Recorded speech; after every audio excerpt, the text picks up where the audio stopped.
Imagine um imperador errante que preferia construir cidades do que conquistar batalhas.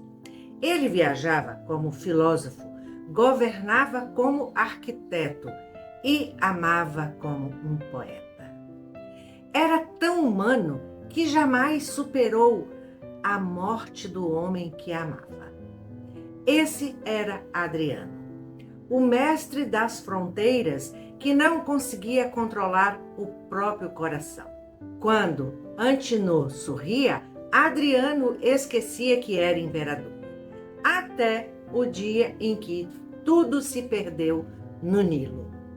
Prepare-se para uma viagem no tempo cheia de drama, curiosidades e um toque de fofoca imperial.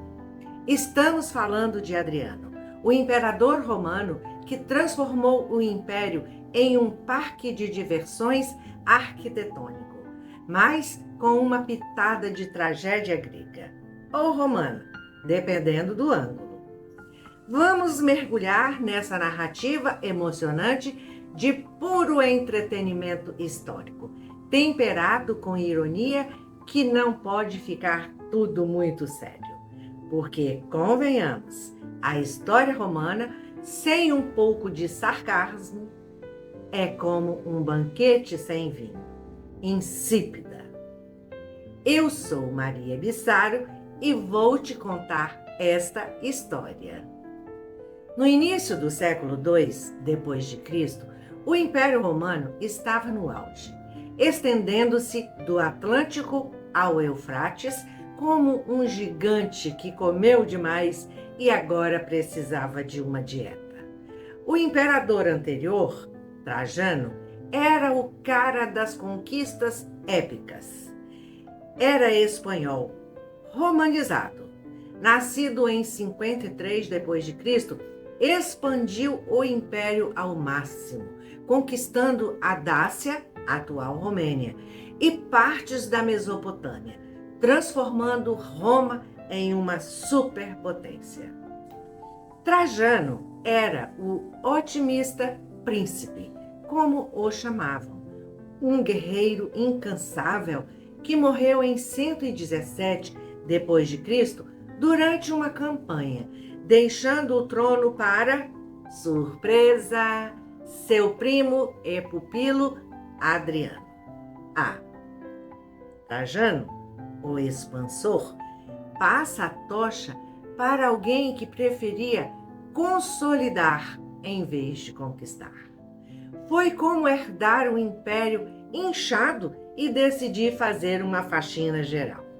Incrível, não é?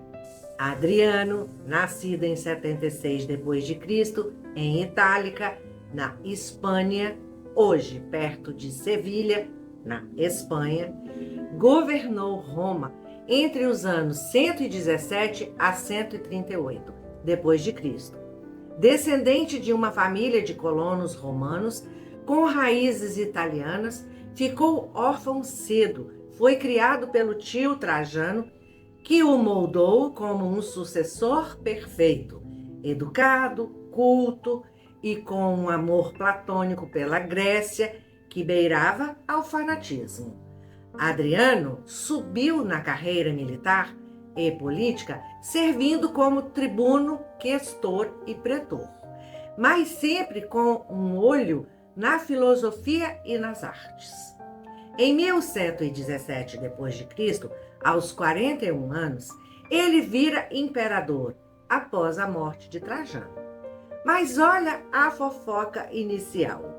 Há rumores de que a adoção foi forjada pela esposa de Trajano, Plotina, que adorava Adriano. Ironia do destino ou manipulação palaciana? De qualquer forma, Adriano assumiu o trono com um estilo único. Viajava mais que um mochileiro moderno, percorrendo o império por anos a fio, inspecionando fronteiras e deixando sua marca por onde passava. Na política, Adriano era o mestre da moderação ou da preguiça estratégica, dependendo de quem conta. Em vez de seguir o expansionismo de Trajano, ele puxou o freio, abandonou as conquistas na Mesopotâmia e Armênia, que eram caras e instáveis, focando em fortalecer as fronteiras existentes. Paz através da força, diria ele, construindo fortificações e reorganizando o exército. Ele promoveu a romanização das províncias, incentivando a integração cultural e administrativa. Mas não era tudo flores. Adriano centralizou o poder, reduzindo a influência do Senado, o que gerou resmungos entre os nobres romanos. O homem, que amava a democracia grega, tratava os senadores como figurantes em sua peça pessoal. E quanto às guerras? Esse é o lado sombrio do nosso herói. Seu reinado foi relativamente pacífico, mas explodiu na revolta de Bar Kokhba em 132 a 136 d.C., província romana da Judéia. Foi um dos conflitos mais sangrentos e decisivos da história judaica. O conflito foi desencadeado pelo ressentimento judaico contra as políticas opressivas romanas, que incluíam a fundação da cidade pagã de Aélia Capitolina sobre as ruínas de Jerusalém e a proibição da circuncisão. Os judeus, cansados da opressão romana, se rebelaram sob a liderança de Simão Bar Kokhba, proclamado Messias. Adriano respondeu com fúria. Enviou legiões que massacraram milhares de judeus, destruíram Jerusalém e renomearam a província para Síria-Palestina, banindo judeus da cidade. Foi uma carnificina que mudou o mapa religioso para sempre e, ironicamente, espalhou o judaísmo pelo mundo. A guerra foi brutal, resultando em centenas de milhares de mortos de judeus. As forças romanas empregaram tática de terra arrasada, que esmagaram os insurgentes sistematicamente. A derrota marcou o fim da soberania judaica na antiguidade. Os judeus foram banidos de Jerusalém, com exceção de um dia por ano para lamentar a destruição do templo. Embora uma pequena presença judaica tenha permanecido na Galileia e em outras áreas, a maioria da população judaica foi dispersa pelo Império Romano, intensificando a diáspora. A revolta de Bar Kokhba é vista como o ponto de virada que selou o destino da Judéia como uma nação soberana na antiguidade e deu início a um longo período de exílio para a maioria do povo judeu. Outras guerras menores aconteceram nas fronteiras britânicas e africanas, marcando seu currículo, mas nada como as epopeias de Trajano. Adriano preferia prevenir do que remediar, construindo muralhas em vez de invasões. E a cultura? Neste quesito, Adriano brilha como um farol helênico. Ele promoveu a cultura grega em todo o império. Fundou cidades como Antinópolis, no Egito, patrocinou artistas, filósofos e arquitetos. Ele mesmo escrevia poesia, ruim, segundo alguns críticos antigos, e se vestia como um deus grego. Ironia! Um imperador romano obcecado pela Grécia, como se Roma fosse só uma cópia melhorada. Ele revitalizou Atenas, construindo bibliotecas e templos, tornando a capital cultural do império. Seu amor pelas artes transformou Roma em um museu vivo. E é claro que não pode faltar as fofocas da corte. Adriano era casado com Víbia Sabina, sobrinha de Trajano, mas o casamento era um desastre. Sem filhos, cheio de brigas e rumores de infidelidade mútua. A grande sensação? Seu romance com Antinô, um belo jovem grego de Bitínia. Eles viajavam juntos, mas em 130 d.C., Antinô se afogou no Nilo. Acidente, suicídio ou sacrifício? Adriano, devastado, o deificou, erguendo estátuas e cidades em sua honra. A corte cochichava. O imperador chora como um menino, como se fosse uma diva de ópera. Escândalos homossexuais eram comuns em Roma, mas Adriano elevou ao nível de culto, irritando os conservadores. Sim, este é o lado mais picante da vida de Adriano. Aquele romance que faria as novelas modernas parecerem água morna. Estamos falando de Antinô, o belo jovem grego que capturou o coração do imperador, transformando uma paixão em um escândalo imperial que ecoou até hoje. Com detalhes sórdidos, claro, mas lembre-se, na Roma antiga, o que chamamos de sórdido era muitas vezes só terça-feira normal. Vamos lá, com um pouco de ironia, porque nada como um amor trágico para animar a história. Tudo começou por volta de 123 d.C., quando Adriano, durante uma de suas viagens pelo Império, lembra? Ele era um turista incansável. Ele encontrou Antino na Bitínia, atual Turquia. O garoto tinha cerca de 12 anos na época. Sim, a diferença de idade era gritante. Adriano já beirava os 47, mas fontes históricas sugerem que o relacionamento romântico e sexual só se aprofundou anos depois, quando Antinô atingiu a idade adulta legal romana, por volta dos 14, 15 anos. Ah, ironia.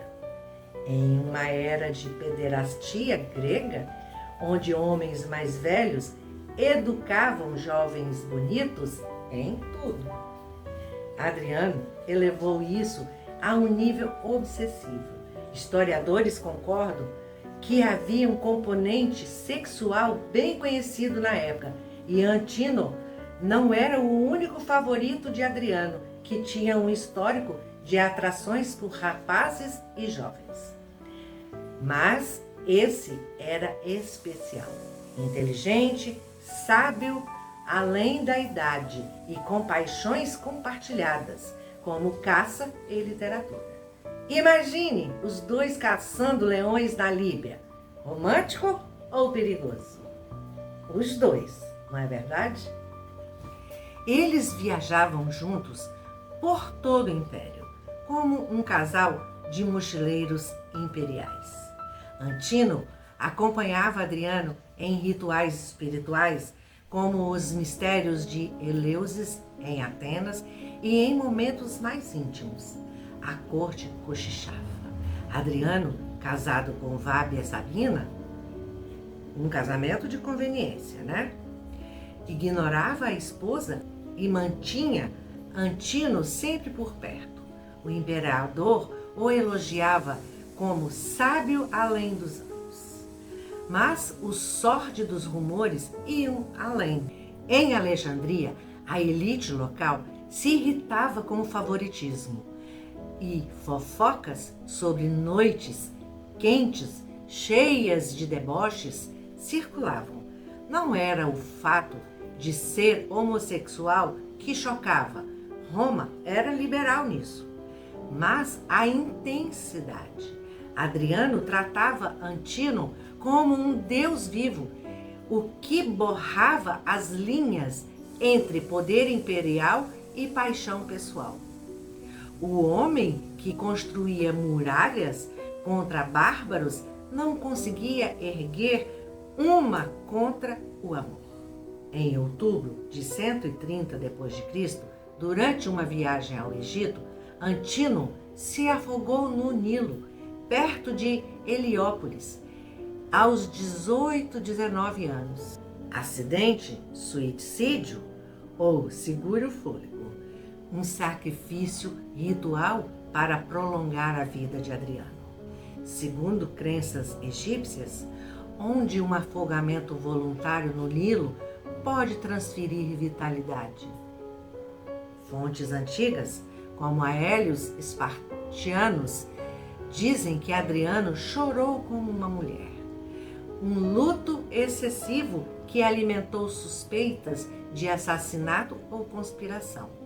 Cassius Dio menciona que Adriano identificou uma estrela como a alma de Antínoe e ligou os lótus rosados ao seu sangue. Rumores de magia negra e deboche cercavam o caso, com cristãos como Tertuliano e Orígenes condenando como blasfêmia imoral. No rescaldo, Adriano enlouqueceu de dor ou de genialidade dramática. Deificou Antínoe sem aprovação do Senado, o que foi um escândalo. Fundou a cidade de Antinópolis no local da morte, ergueu templos, estátuas por todo o império. Mais de 2.000 registros sobrevivem. E instituiu os jogos e cultos em sua honra. O culto durou séculos, rivalizando com religiões estabelecidas e incluía noites sagradas que soam como festas selvagens disfarçadas de rito. Para os conservadores, era puro excesso, um imperador elevando um amante a Deus, borrando linhas de lealdade e moralidade. Em tempos modernos, Antínoe virou ícone gay, inspirando vários autores como Oscar Wilde e Marguerite Yourcenar, simbolizando o amor pederástico e idealizado. Enfim, o romance de Adriano foi uma mistura de paixão, poder e patos. Um imperador que conquistou o mundo, mas perdeu o coração para um menino que se tornou eterno. Enquanto muralhas caem, estátuas de Antínoe ainda nos encaram, lembrando que o amor, mesmo sórdido, sobrevive ao tempo. Todavia, não faltam sombras na vida do imperador. Logo no início do reinado, 4 senadores proeminentes foram executados por supostas conspirações. Adriano jurou inocência, culpando os subordinados, mas o Senado nunca perdoou. Ironia cruel. O imperador pacífico começou com sangue nas mãos como um vilão de novela que jura ser bonzinho. E no fim da vida, doente e paranoico, ele ordenou mais execuções, incluindo parentes para assegurar a sucessão. Em relação a monumentos, Adriano era o rei das construções. A muralha de Adriano, na Britânia, uma barreira de 117 quilômetros para conter os bárbaros. Prática, mas com um toque de não entre no meu quintal. Em Roma, reconstruiu o Panteão com sua cúpula revolucionária que ainda deslumbra turistas. O Templo de Vênus, o maior da cidade, e o seu mausoléu, hoje o Castelo de Santo Ângelo. Mas o ápice, a Vila Adriana, em Tivoli, um complexo palaciano de 120 hectares inspirado em maravilhas do mundo, com lagos, teatros e réplicas egípcias. Era seu refúgio, onde ele podia fingir ser um deus entre colunas. Olha só essas belezas preservadas até hoje. Finalmente, Adriano é um dos 5 bons imperadores, deixando o império estável, culturalmente rico e fortificado. Sua ênfase na administração influenciou séculos, mas a supressão judaica marcou negativamente. O viajante incansável morreu em 138 d.C., aos 62 anos, adotando Antonino Pio como sucessor. Hoje ele é lembrado como visionário, amante das artes e um pouco excêntrico. O imperador que preferia construir sonhos de pedra a derramar sangue desnecessário. Que história, hein? Esse foi Adriano, o mestre das fronteiras que não conseguia controlar a fronteira mais difícil de todas, o próprio coração. Se você gostou desta história, curta, compartilhe e se inscreva no canal Contando Histórias, para não perder a próxima saga. Até lá!